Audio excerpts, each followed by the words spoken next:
Hello everyone, this is SK here. Welcome to another tutorial on WPF. In this tutorial we'll be designing an application which will be having a physics engine in it. A physics engine helps us to bring a liveliness to our application. In our application there will be components like text boxes and list boxes, so all these things will be in a static state. Using physics engine we can apply gravity, fluid kind of effect.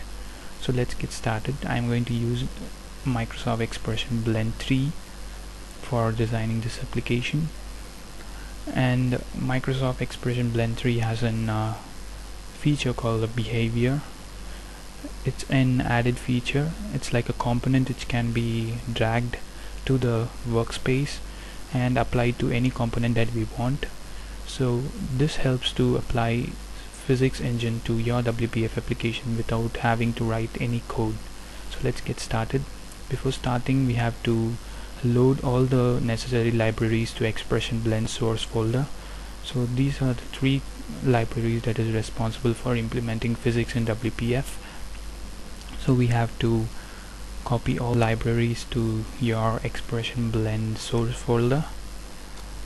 So we have to go to Expression Blend 3, then there will be a folder called libraries, and we have to go inside it, and there we will find WPF, and we have to paste inside version 3.5. so all the three DLLs will be placed in the source of Blend 3. And now we have to start the Expression Blend 3. So it takes time for your blend to start, and now we have to hit new project, and there you can find the WPF application. Select it and give the name as sample physics and hit OK. In this application we will not be going into your C# or any code, just behavior will do all the physics stuff that you want. And the first thing what you have to do is you have to change the layout route from grid layout to your canvas, cause the physics stuff works in a canvas layout only. So when you go to behaviors, you'll be having physics behaviors that has been imported from the library that we have copied earlier. So now what you have to do is create objects that needs to have that physics behavior. So I'll be creating an media player object that will have an interactivity with physics. So first I will insert a media element. I'll be inserting a media element, and I'll be just pointing out the source to any one of the video files that I'm having in my disk. So I'll just go to D and my folder videos, and there you'll find iPod videos. So this would be good. Since this song is quite big, it takes time for you to load that song into your Expression IDE. You have to wait for it. And there you have the media element having my song that I want to play for my media. And now just keep it aside from your workspace, because we are not going to apply physics to the media element, since it won't work for media element as well as pictures, that is the image component. So here I'm going to do a trick.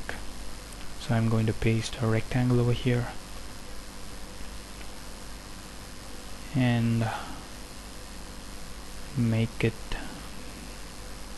more fantastic to look.